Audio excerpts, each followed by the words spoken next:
بسم اللہ الرحمن الرحیم۔ السلام علیکم ورحمۃ اللہ وبرکاتہ۔ ناظرین، آج ہم حضرت مسیح موعود علیہ الصلوۃ والسلام کی کتاب گورنمنٹ انگریزی اور جہاد کے بارے میں گفتگو پیش فرمائیں گے۔ حضرت مسیح موعود علیہ الصلوۃ والسلام نے یہ کتاب 1900 میں تحریر فرمائی اور اس میں آپ نے قرآن و حدیث اور تاریخ کی روشنی میں اسلامی جنگوں کے بارے میں تفصیل کے ساتھ بیان فرمایا ہے کہ اسلامی جنگیں محض دفاع کی خاطر اور مذہبی آزادی کی خاطر لڑی گئی تھیں۔ اس گفتگو میں ہمارے ساتھ شریک ہیں محترم نصیر احمد صاحب انجم اور محترم مولانا مبشر احمد صاحب کانو۔ تو کانو صاحب، سب سے پہلے آپ کی خدمت میں یہ سوال ہے کہ جہاد کیا چیز ہے اور اسلام کو اس کی کیوں ضرورت پیش آئی؟ پادریوں کی طرف سے اور دیگر اسلام کے مخالفین کی جانب سے یہ پروپیگنڈا کیا گیا اور کیا جاتا ہے، اور بدنصیبی یہ کہ موجودہ زمانے کے مسلمان علماء اور قرون وسطیٰ کے زمانے کے مسلمان علماء کی اکثریت بھی اس غلط فہمی کا شکار ہو گئی اور وہ اسلام کے پیش کردہ مسئلہ جہاد کی حقیقت کو سمجھنے میں غلطی کھا گئے۔ چنانچہ جہاد کے بارے میں یہ غلط تصور پھیلایا گیا کہ اسلام یہ کہتا ہے کہ غیر مسلم اور کفار کو جہاں پاؤ ان کے خلاف لڑائی کرو، یا انہیں مسلمان ہونے پہ مجبور کرو یا انہیں تحت دیکھ کرو۔ اس تصور کی بابت حضرت مسیح موعود علیہ السلام نے فرمایا ہے کہ یہ بہت بڑی ٹھوکر لگی مسلمان علماء کو بھی اس مسئلے کی حقیقت کے بارے میں، اور اسی ٹھوکر سے فائدہ اٹھاتے ہوئے اسلام کے مخالفین بالخصوص پادریوں نے اسلام کے خلاف بڑی بھیانک تصویر پیش کی۔ حضور فرماتے ہیں کہ جہاد کا لفظ یہ عربی زبان کے لفظ جہد سے مشتق ہے، اور جہاد کے معنی ہیں کوشش کرنا، اور پھر مجاز کے طور پر دینی لڑائیوں کے لیے جہاد کا لفظ استعمال ہونے لگا۔ حضور نے فرمایا کہ یہی جہد کا لفظ ہندی زبان میں، سنسکرت زبان میں بھی تھوڑی سی تبدیلی کے ساتھ استعمال ہونے لگا، اور ہندی زبان میں لڑائی کو یدھ کہتے ہیں۔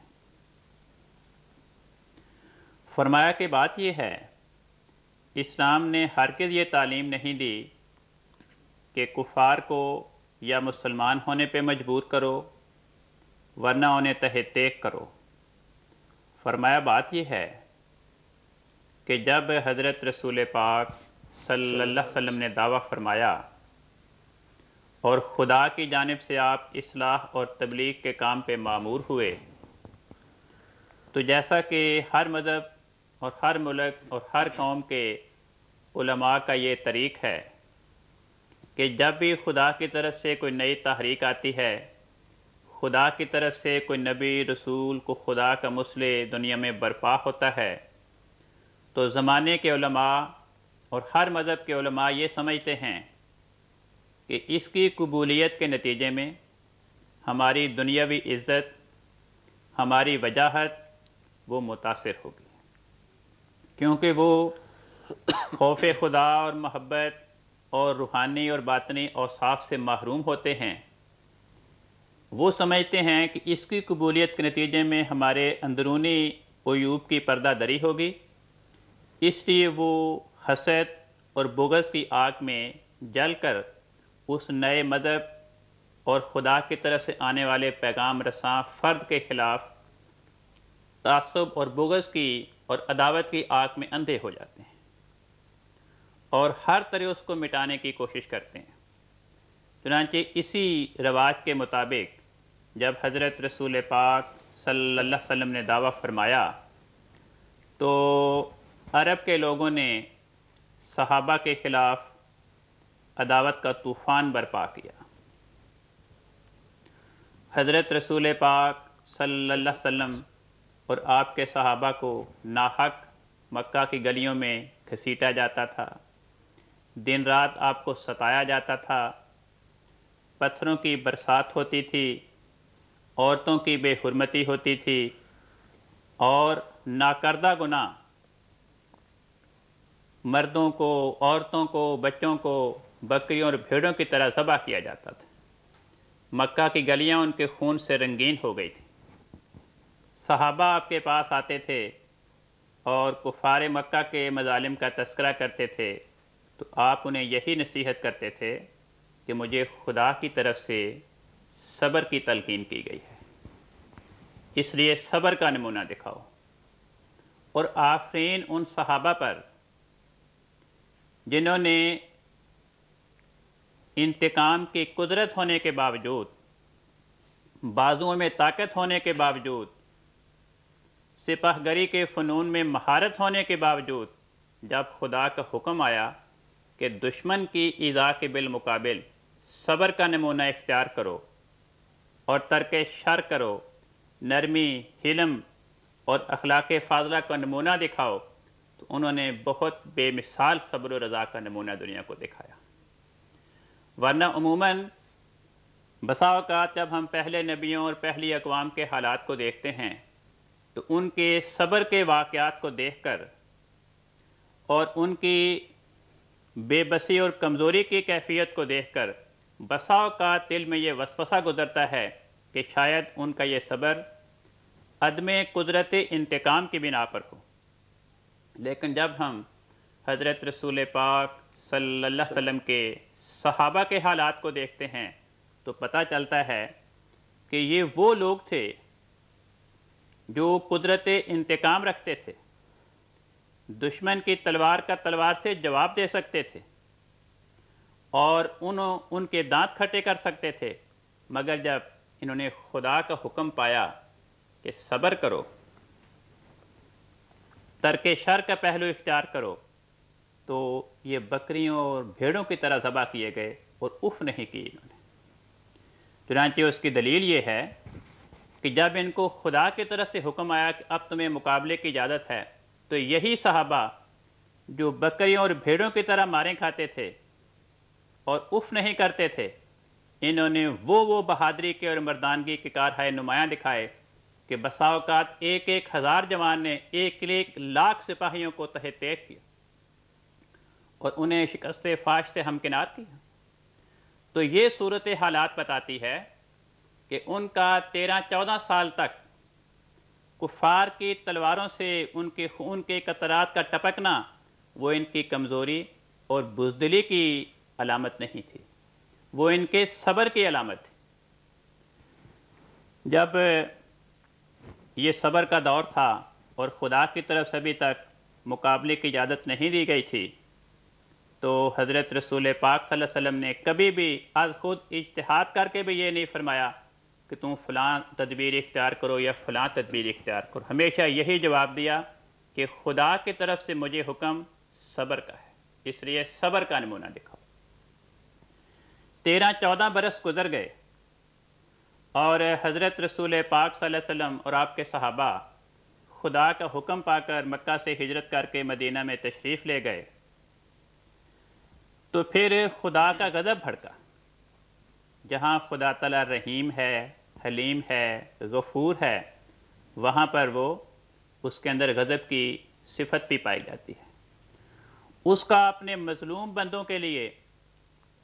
خدا کا غضب بھڑکا اور اس نے پھر صحابہ کو اجازت دی کہ جو تمہیں تلوار سے ہلاک کرتے ہیں ان کا تلوار سے مقابلہ کرو۔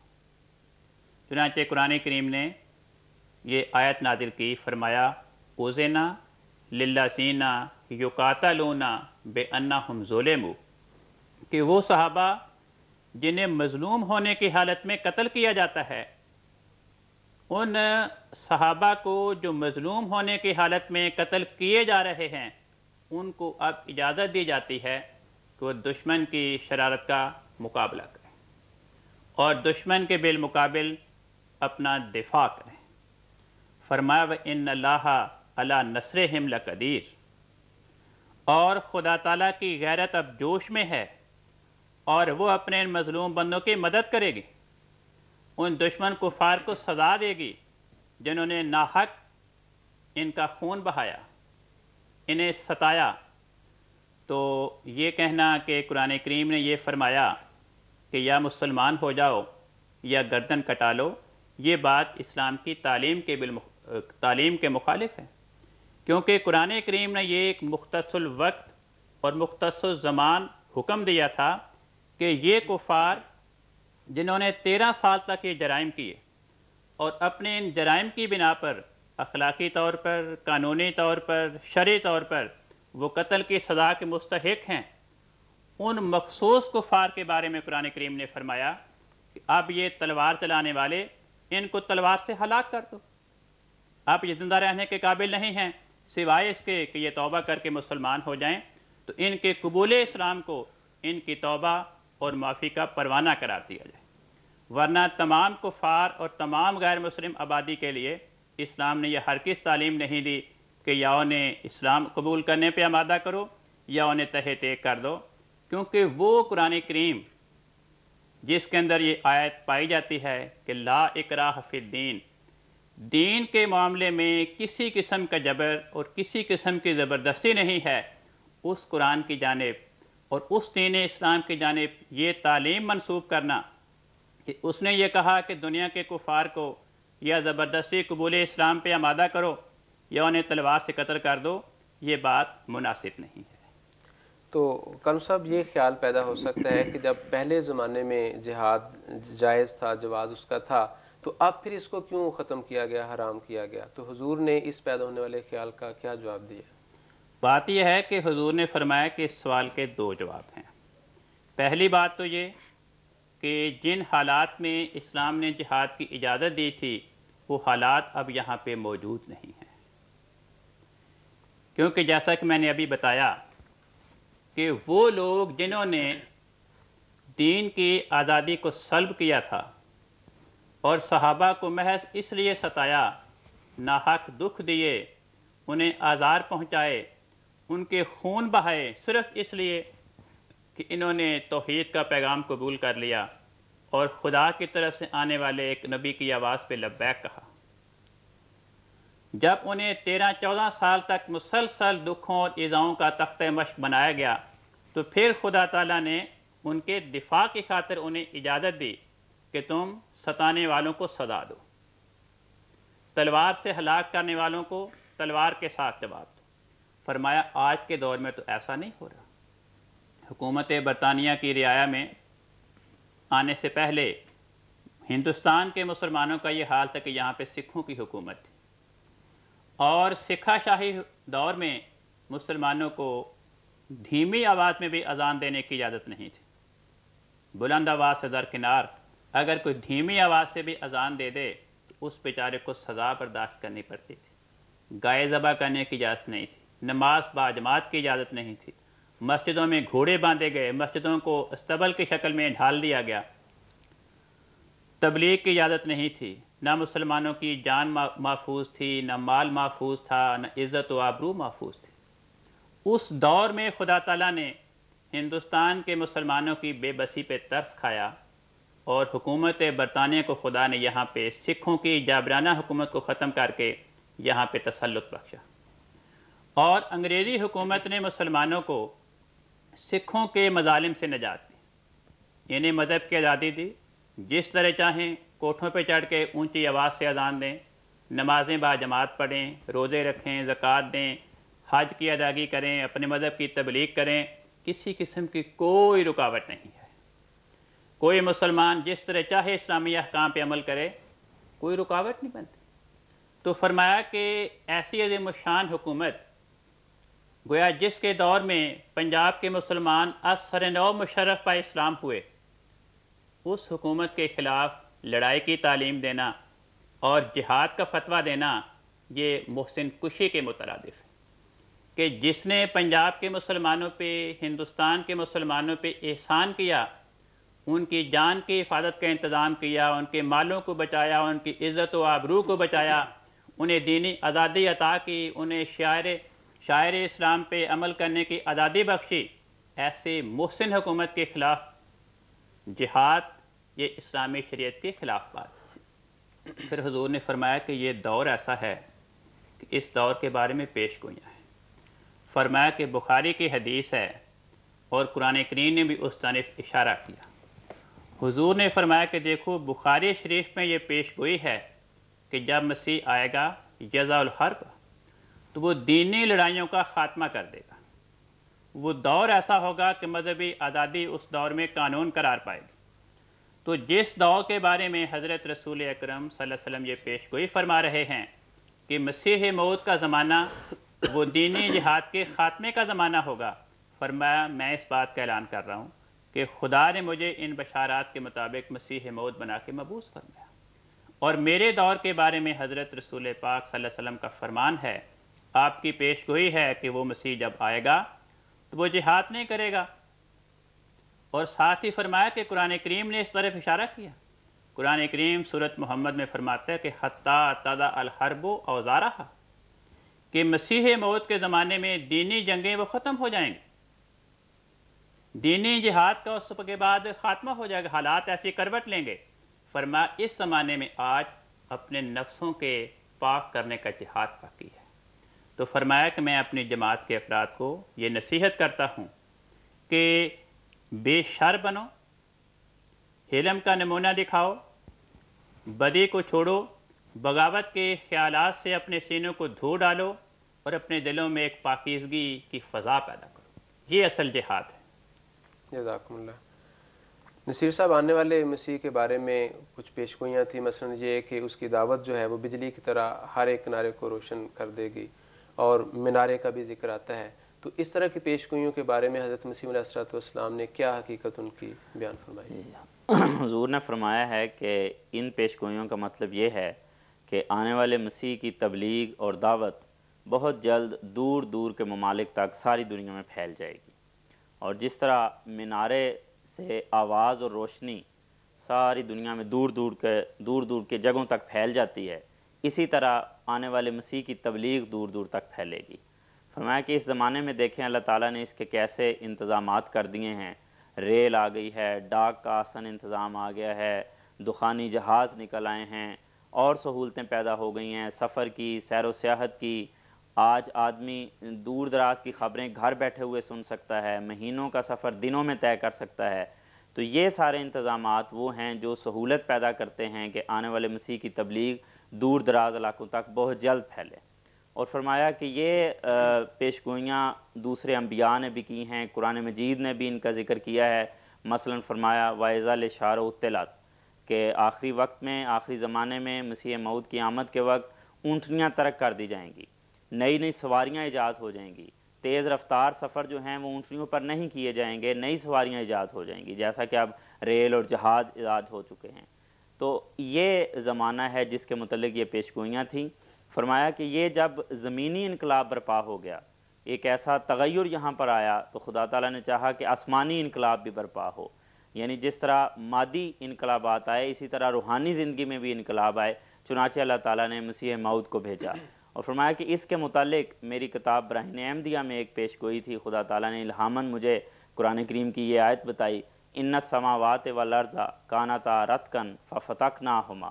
کہ آسمان اور زمین دونوں ہی گٹھڑی کی طرح بند تھے، لیکن اللہ تعالیٰ ان کو آخری زمانے میں مسیح موعود کے وقت میں کھول دے گا، یعنی ان کے اسرار اور ان کے جو جوہر ہیں وہ نمایاں ہو جائیں گے اور تغیرات برپا ہوں گے۔ تو اس کے مطابق یہ تغیرات ہوئے، اور ان پیش گوئیوں کا مطلب یہ ہے کہ ان سامانوں کے ذریعے مسیح موعود کی تبلیغ، اس کی آواز، اس کی دعوت بہت جلد زمین کے کناروں تک پھیل جائے گی۔ شکریہ نصیر صاحب۔ اسی طرح حضرت مسیح موعود علیہ الصلوۃ والسلام نے اپنے دعوی عیسیٰ مسیح اور محمد مہدی وغیرہ ان کی حقیقت جو ہے وہ کیا بیان فرمائی؟ جی، حضور نے فرمایا ہے کہ میں نے یہ دعوے کیے ہیں کہ میں عیسیٰ مسیح بھی ہوں اور محمد مہدی بھی ہوں۔ تو اس سے ہرگز یہ مطلب نہیں ہے کہ یہ جو وجود گزرے ہیں محمد مصطفیٰ صلی اللہ علیہ وسلم یا ان سے پہلے حضرت عیسیٰ علیہ السلام، بعین ہی میں وہ بن کر آ گیا ہوں، ان کی روحیں میرے اندر حلول کر گئی ہیں۔ فرمایا کہ اگر یہ کچھ سمجھتا ہے تو اس کی اپنی کوتا فہمی ہے، میری کتابوں کو اس نے غور سے نہیں پڑھا۔ یہ جو میں نے دعوے کیے ہیں ان کا مطلب یہ ہے کہ یہ دونوں لقب ہیں، عیسیٰ مسیح حضرت عیسیٰ علیہ السلام کا لقب تھا، اور مسیح کا مطلب ہے جس نے خدا کو چھوا ہو، جو خدا کا خلیفہ ہو، جس نے خدا سے راست بازی سے بہت وافر حصہ پایا ہو۔ تو اس لحاظ سے، اور مہدی کا مطلب یہ ہے کہ جو فطرتاً تربیت یافتہ ہے اور پھر تربیت کو اور ہدایت کو آگے پھیلانے والا ہے، اس میں ہادی کا وہ کامل مظہر ہے، اس شخص کو مہدی کہتے ہیں۔ تو فرمایا یہ دونوں خصوصیات میرے اندر پیدا ہوئیں۔ فرمایا اس زمانے میں دو قسم کے ظلم برپا ہونے تھے، اس حوالے سے خدا تعالیٰ نے مجھے یہ دو نام دیے ہیں، دو لقب دیے ہیں، دو مقام دیے ہیں۔ پہلا ظلم تو مخلوق کے حوالے سے تھا، مخلوق کے حقوق کی نسبت ظلم تھا، اور وہ یہ تھا کہ جہاد کے نام پر غلط تصورات ذہنوں میں بٹھائے گئے، جیسا کہ ابھی محترم کالو صاحب نے تفصیلاً ذکر کیا کہ کس طرح بے گناہ لوگوں کے قتل عام کے لیے یہ بہانہ بنایا گیا کہ اگر غیر مسلموں کو قتل کرو گے تو نقد جنت ملے گی، اور یہ کہ یہ غازی کہلانے کے مستحق ہوگا۔ اور چنانچہ اس کے پیش نظر اس زمانے میں اتنی بربادی ہوئی اور اتنے گھروں کے سکون اجاڑے گئے۔ بعض لوگ ایسے ہیں جو انگریزوں کے پیچھے پڑ گئے، انہوں نے انگریزوں کو قتل کرنا شروع کر دیا، اور اسی طرح بعض دوسرے لوگوں کو، بے گناہ لوگوں کو مارا جاتا ہے۔ تو فرمایا کہ یہ جو مخلوق پر ظلم توڑا جاتا ہے، اس کے علاج کے لیے، اس کے ازالے کے لیے خدا تعالیٰ نے مجھے عیسیٰ مسیح کی خوب بو پر پیدا کیا، کیونکہ حضرت عیسیٰ علیہ السلام یہ تعلیم لے کر آئے تھے کہ اپنے دشمنوں سے بھی پیار کرو اور صلح اور آشتی سے رہو، نرمی اختیار کرو۔ تو فرمایا یہ اس کا علاج تھا کہ محبت اور نرمی کو فروغ دیا جائے۔ چنانچہ اللہ تعالیٰ نے مجھے مسیح علیہ السلام کے بروز کے طور پر، ان کے اوتار کے طور پر بھیجا ہے، اور میں نے یہ تعلیم دی ہے۔ فرمایا کہ جو میری بیعت میں داخل ہوتا ہے اس کے لیے لازم ہے کہ وہ یہ سمجھے کہ اس زمانے میں یہ جہاد کا جو تصور ہے یہ بالکل حرام ہے، اور نرمی اور محبت کے ساتھ زندگی گزارنی۔ فرمایا کہ ہمارا گروہ جوں جوں بڑھے گا، خدا تعالیٰ کے فضل سے یہ بد خیالات اور بد عقائد جو ہیں یہ ختم ہوتے جائیں گے، اور دنیا میں محبت کی فضا قائم ہو جائے گی۔ تو یہ عیسیٰ مسیح کا مطلب ہے۔ دوسرا ظلم فرمایا کہ جو توڑا گیا ہے اس زمانے میں، وہ خالق کے حوالے سے ہے۔ چنانچہ عیسائیوں نے حضرت عیسیٰ علیہ السلام کو خدا بنا کر خدا تعالیٰ کی توحید پر انہوں نے ذات پہنچائی ہے، اس پہ حرف آتا ہے۔ تو اس کے ازالے کے لیے اللہ تعالیٰ نے حضرت محمد مصطفیٰ صلی اللہ علیہ وسلم کو بھیجا تھا۔ چنانچہ آپ نے، جو آپ کا نام محمد اور احمد ہے، اس میں بھی اشارہ ہے کہ آپ کی شریعت کے دو بڑے حصے تھے، ایک لا الہ الا اللہ جس میں توحید پر بہت زیادہ زور دیا گیا تھا، اور دوسرا ہمدردی خلق۔ تو حضرت عیسیٰ علیہ السلام جب آئے انہوں نے دوسرے حصے پر ہمدردی خلق پہ زور دیا، کیونکہ اس وقت اس کی ضرورت تھی۔ نبی پاک صلی اللہ علیہ وسلم نے زیادہ زور پہلے حصے پر دیا جس میں خدا تعالیٰ کی توحید کی عظمت کو دلوں میں بٹھانا تھا۔ تو فرمایا کہ اس زمانے میں دونوں فتنے اکٹھے ہو گئے ہیں، اور اللہ تعالیٰ نے محمد مصطفیٰ صلی اللہ علیہ وسلم کی غلامی میں ایک شخص کو، یعنی حضرت مسیح موعود علیہ السلام کو کھڑا کیا ہے کہ یہ دونوں قسم کے فتنوں کو ختم کیا جائے۔ اور جس طرح محمد مصطفیٰ صلی اللہ علیہ وسلم نے آسمانی نشانوں کے ذریعے سے توحید کی عظمت دلوں میں بٹھائی تھی، فرمایا میں بھی آسمانی نشانوں کے ذریعے سے یہ عظمت دلوں میں بٹھا رہا ہوں۔ چنانچہ فرمایا کہ مجھے یہ نشان عطا ہوئے ہیں، دعاؤں کی قبولیت کا نشان مجھے ملا ہے، اور ایسی پیش گوئیاں جن کا کوئی وجود ابھی ظاہر نہیں ہوتا، آئندہ زمانے کے متعلق ہوتی ہیں، وہ میں بیان کرتا ہوں جو سچی نکلتی ہیں، اور ایسے اسرار اور ایسے معارف میں پیش کرتا ہوں جو سوائے خدا کے کوئی نہیں جانتا، یا وہ جس کو خدا بتائے۔ اور فرمایا کہ دوسرا نشان یہ ہے کہ یہ سب باتیں اگر میرے مقابل پر کوئی آئے گا تو وہ اس میں شکست کھائے گا اور مغلوب رہے گا۔ تو اس لحاظ سے مجھے خدا تعالیٰ نے محمد مصطفیٰ صلی اللہ علیہ وسلم کا بروز بنایا ہے، اور میرا نام محمد و احمد رکھا ہے، اور مجھے محمد مہدی کہا ہے۔ تو یہ دو قسم کے فتنے تھے، ان دونوں کے علاج کے لیے یہ نام حضرت مسیح موعود علیہ السلام کو دیے گئے، اور ان کے مطابق حضور نے اپنی تبلیغ کی، اپنا کام انجام دیا۔ مطلب کہ تناسخ کے طور پر نہیں جی، بلکہ بروز کے طور پر عیسیٰ مسیح اور محمد مہدی کے نام دیے گئے۔ بروز کا مطلب ہے کہ کسی کی صفات کا مظہر اور اس کا عکس، جیسے پانی میں یا آئینے میں کسی شخص کا عکس پڑے تو کہتے ہیں کہ یہ فلاں ہے، حالانکہ وہ فلاں پانی کے اندر نہیں ہے، جی، نہ آئینے کے اندر ہے، وہ شخص باہر ہے لیکن اس کا عکس اس آئینے میں یا پانی میں ہے، تو ہر قوم میں مجازاً یہ محاورہ بولا جاتا ہے کہ یہ فلاں صاحب ہے، اور مقصود کیا ہوتا ہے کہ یہ فلاں کا مظہر ہے، یہ اس کی صفات کا عکس ہے۔ تو حضور بتا یہ رہے ہیں کہ مجھے جو خدا نے عیسیٰ مسیح قرار دیا یا محمد اور احمد قرار دیا، تو اس سے مقصود یہ ہے کہ میں حضرت عیسیٰ مسیح اور حضرت محمد مصطفیٰ صلی اللہ علیہ وسلم کی صفات کا عکس بن کر آیا ہوں۔ میرے وجود میں خدا نے ان کے اخلاق کے نمونے پیدا کیے،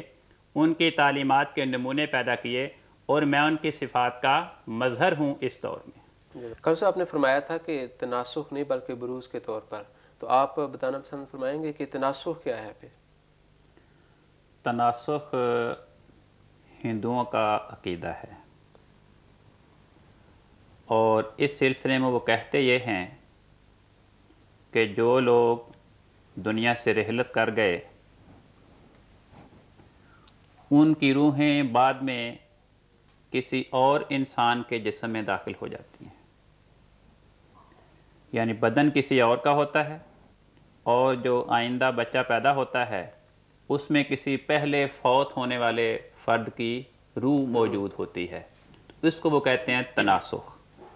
تو بعض اوقات لوگ بروز اور تناسخ میں فرق نہیں کرتے، اور وہ حضرت مسیح موعود علیہ السلام پہ الزام دے دیتے ہیں، جیسا کہ حضور نے اسی کتاب میں ذکر فرمایا ہے کہ وہ میرے دعوی محمد اور احمد اور دعوی عیسیٰ مسیح پہ یہ کہتے ہیں کہ جی آپ نے تو ہندوانہ تصور پیش کر دیا، یہ تو غیر اسلامی ہے۔ تو فرق اس میں یہ ہے کہ تناسخ میں یہ ہوتا ہے کہ پہلے گزشتہ وفات یافتہ فرد کی روح کسی اور انسانی جسم میں، انسانی بدن میں داخل ہو جاتی ہے۔ بروز یہ ہے کہ اس کی روح اس جسم میں نہیں آتی، اس کی صفات، اس کی روحانی خاصیات وہ کسی دوسرے وجود میں پیدا ہوتی ہیں، تو اس کو بروز کہتے ہیں۔ اور کسی کی صفات کا مظہر، برے انسان کی صفات کا مظہر بھی انسان بن سکتا ہے، اور اچھے انسان کی صفات کا مظہر بھی بن سکتا ہے۔ تو قرآن کریم سے اور احادیث سے یہ پتہ چلتا ہے کہ اچھوں کے مظہر بھی پیدا ہوتے رہتے ہیں اور پیدا ہوتے رہیں گے، اور برے افراد کے مظہر بھی پیدا ہوتے رہتے ہیں اور پیدا ہوتے رہیں گے۔ جزاکم اللہ احسن الجزا۔